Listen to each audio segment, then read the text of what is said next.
Hello guys, welcome to our wisdom share 1969 cooking videos.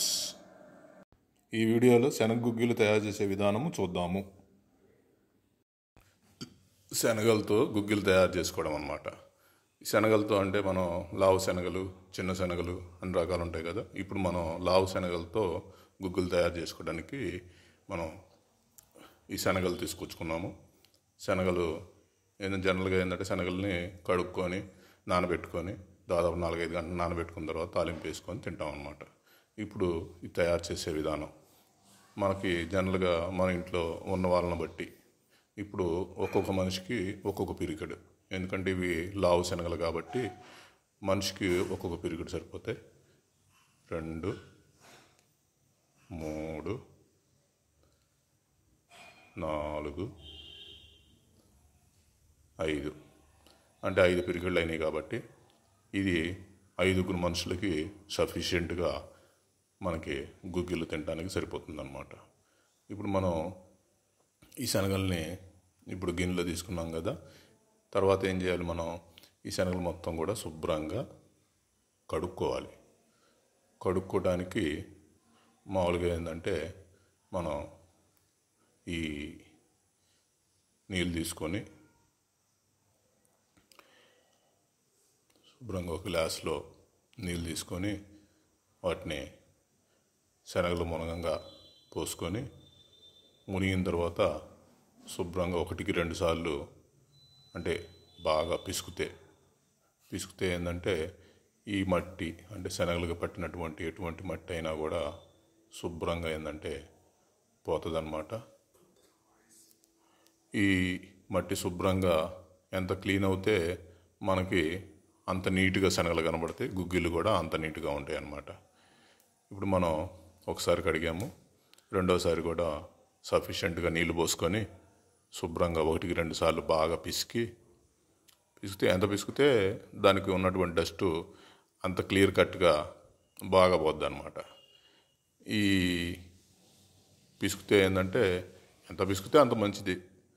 ఈ పిసికిన తర్వాత శుభ్రంగా నీళ్ళన్నీ కూడా శుభ్రంగా ఉంచేసుకొని, అంటే మట్టితో ఉన్నటువంటి నీళ్ళు కాబట్టి మట్టి గిట్టి అదంతా ఉంటుంది కదా, శుభ్రంగా నీళ్ళని శుభ్రంగా ఉంచేసుకొని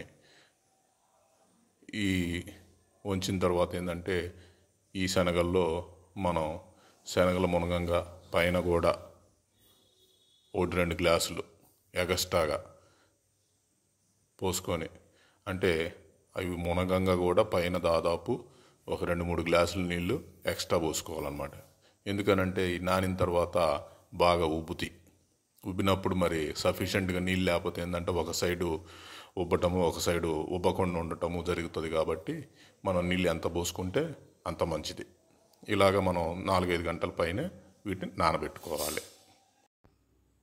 ఇదే మనం ఇందాక నానబెట్టినటువంటి శనగలు 5 గంటలు అయింది. ఇప్పుడు మనం మూత తీసుకొని శుభ్రంగా ఒకసారి చెక్ చేసుకొని చూడు, శనగలు బాగా ఉబ్బినట్టుగా కనబడుతున్నాయి మీకు. ఈ ఉగ్గినటువంటి శనగల్లో ఈ నీటిని శుభ్రంగా ఇంకొక గిన్నెలోకి ఉంచుకొని వాటర్ పూర్తిగా ఎటువంటి ఇది లేకుండా మొత్తము పూర్తిగా వాటరు ఉంచుకోవాలన్నమాట. ఉంచుకున్న తర్వాత వాటిని శుభ్రంగా, అంటే మామూలుగా ఉంచితే పోలేదనేసి ప్లేట్ పెట్టి శుభ్రంగా ఉంచుతున్నాము. శుభ్రంగా నీళ్ళన్నీ కూడా శుభ్రంగా వెళ్ళిపోతాయి. వెళ్ళిపోయిన తర్వాత ఆ శనగల్ని ఉంచడం అయిపోయిన తర్వాత చూడండి, దాంట్లో చుక్క నీరు కూడా ఉండదు. ఆ ఉంచేసిన తర్వాత నానబెట్టిన నీళ్ళు శుభ్రంగా ఉంచేసాం కదా. ఉంచేసిన తర్వాత ఇప్పుడు ఫ్రెష్గా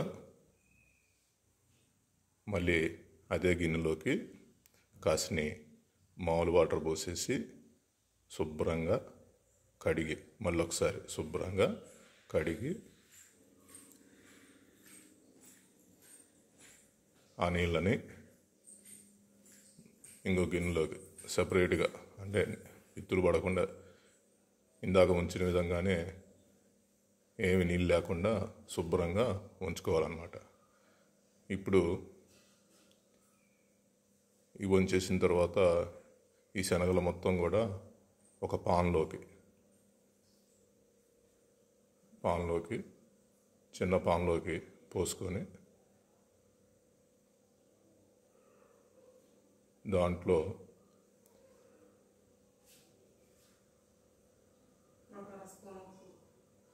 ఒక స్పూను ఉప్పు వేసేసి, స్పూన్ అంటే స్పూన్ కాదు, దానికి తగ్గినట్టు, అంటే కొంచెం ఉప్పు వేసినా సరిపోతుంది.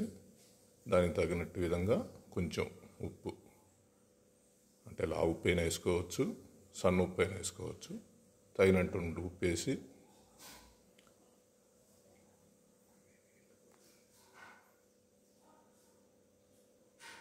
దాంట్లో ఇప్పుడు మళ్ళీ ఫ్రెష్గా కాసిన ఒక గ్లాసుడు, ఎందుకంటే ఉడకబెట్టాలి కాబట్టి ఒక గ్లాసు నీళ్ళు పోసి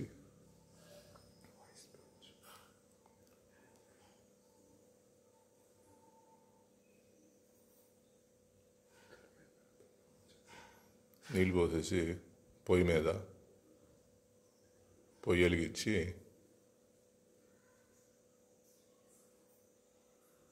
పొయ్యి మీద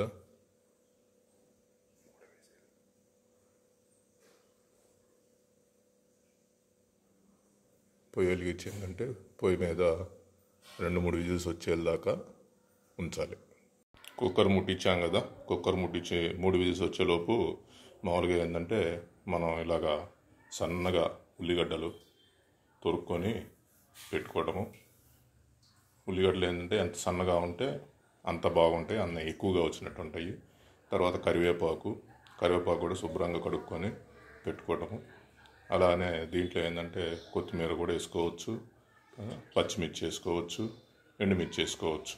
అంటే మనకి గార్లిక్ కావాలి, కొంచెం ఇదిగా కావాలంటే ఈ విధంగా తొరుక్కొని పెట్టుకొని తాలింపు ఏంటంటే పొయ్యి స్టవ్ వెలిగించుకొని శుభ్రంగా కడుక్కున్నటువంటి కళాయిని పెట్టి దాంట్లో ఎటువంటి తడి లేకుండా, తడి ఏమాత్రం ఉండకూడదు, ఎందుకంటే తడి ఉంటే మనం నూనె పోసినప్పుడు చిందుతుంది అనమాట. ఇలా శుభ్రంగా తడి లేకుండా వేడెక్కేలాగా వెయిట్ చేసి శుభ్రంగా ఎటువంటి తడి లేకుండా వేడి రావాలన్నమాట. ఇంకా దానికి తడి ఉన్నట్టుగా ఉంటే ఇంకొంచెం వేడి చేస్తున్నాము. ఇప్పుడు ఫ్రెష్గా దీంట్లో ఒక సుమారు స్పూను నూనె, సన్ఫ్లవర్ ఆయిల్ వేసుకోవచ్చు, శనగ నూనె వేసుకోవచ్చు, లేకపోతే ఇంకేమన్నా ఎటువంటి ఆయిల్ అయినా వేసుకోవచ్చు, పామ్ ఆయిల్ వేసుకోవచ్చు. తర్వాత మన ఇష్టం, ఏ ఆయిల్ అయినా వేసుకోవచ్చు అనమాట. ఆయిల్ బట్టి మనం తినే ఆయిల్ ఏదైతే ఉంటుందో అది వేసుకొని కొంచెం వేడెక్కేదాకా వెయిట్ చేసి, వేడెక్కిన తర్వాత మన దీంట్లో పోపు గింజలు అంటే ఏముంది, మన మినపప్పు, జీలకర్ర, ఆవాలు కాంబినేషన్ అనమాట. ఆ కాంబినేషన్లో ఉన్నటువంటి పోపు గింజల్ని స్పూను లేకపోతే 2 స్పూన్లు, మనం ఎక్కువ తినాలి అనుకుంటే పోపులు కూడా వేసేసి వాటిని ఆ పోపులు, అంటే పోపు గింజలు ఎర్రగా వచ్చే వరకు, అంటే ఎర్రగా వస్తే ఏంటంటే మినపగుండ్లు బాగా వేగినట్టు అనమాట. మరీ ఎర్రగా కాదు, కొంచెం ఎల్లోయిష్ కలరు. ఇప్పుడు దాని తర్వాత మనం ఉల్లిగడ్డలు పోసుకోవాలి, ఇంగు వేయాలి. ఇంగు వేసిన తర్వాత ఉల్లిగడ్డలు, కరివేపాకు, పచ్చిమిర్చి వీటన్నిటిని దాంట్లో వేసుకొని శుభ్రంగా మగ్గే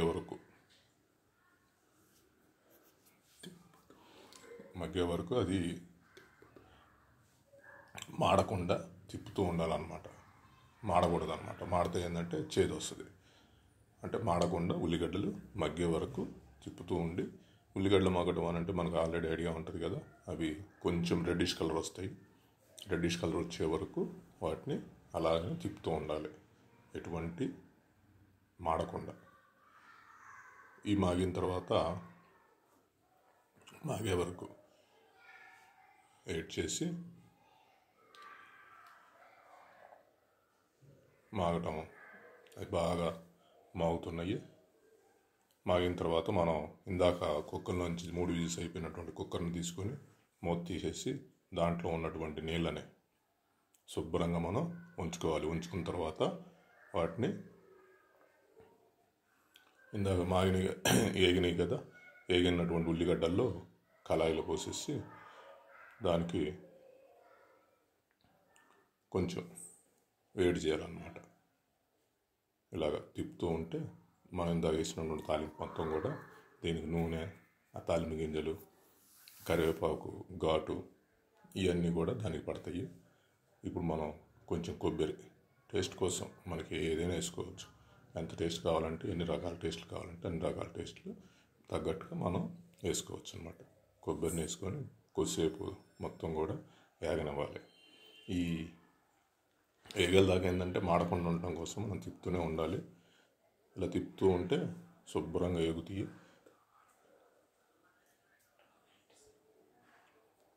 ఇప్పుడు ఇలా ఎగుతూ ఉన్నాయి కదా, దాంట్లో ఏంటంటే మన దగ్గర ఉన్నటువంటి అంటే ఎండుమిర్చి, అది పచ్చిమిర్చి కానీ ఎండుమిర్చి కానీ వేయలేదు కాబట్టి కొంచెం కారం వేసుకుంటున్నాను నేను. ఈ కారం వేసుకోవచ్చు, జస్ట్ ఏంటంటే గార్లిక్ కోసమే, మనకి అంటే తినడానికి ఇదిగా ఉండాలి కాబట్టి, కొంచెం కారంగా ఉండాలి కాబట్టి ఆ శనగలు అలాగే మనం కారమైన వేసుకోవచ్చు. ఈ కారాన్ని వేసుకున్న తర్వాత అలానే ఏదైనా మనం వేసిన దాన్ని బాగా వేడవ్వాలి కాబట్టి కొద్దిసేపు అలాగనే మగ్గనివ్వాలన్నమాట. ఈ సోసు మగ్గిన తర్వాత ఇప్పుడు ఇలాగా మగ్గుతున్న తర్వాత ఒక గింజను తీసుకొని ఎలా ఉంది టేస్ట్ అనేది చూద్దాం అనేసి గింజ చూడు ఎలాగుందో. కారం బాగానే పట్టింది, గింజ బాగుంది, బాగా ఉడికింది. ఈ ఉడికినటువంటి గింజని టేస్ట్ చేస్తే చాలా బాగుంది. ఇంత టేస్ట్ బ్రహ్మాండం, అమోఘం, అద్భుతం, హాయ్. తాలింపు పెట్టినటువంటివి మనం గిన్నెలో సర్వ్ చేసుకుని బాగున్నాయి. మీకు కనుక మా వీడియో నచ్చినట్టయితే please like, share, subscribe and click bell icon.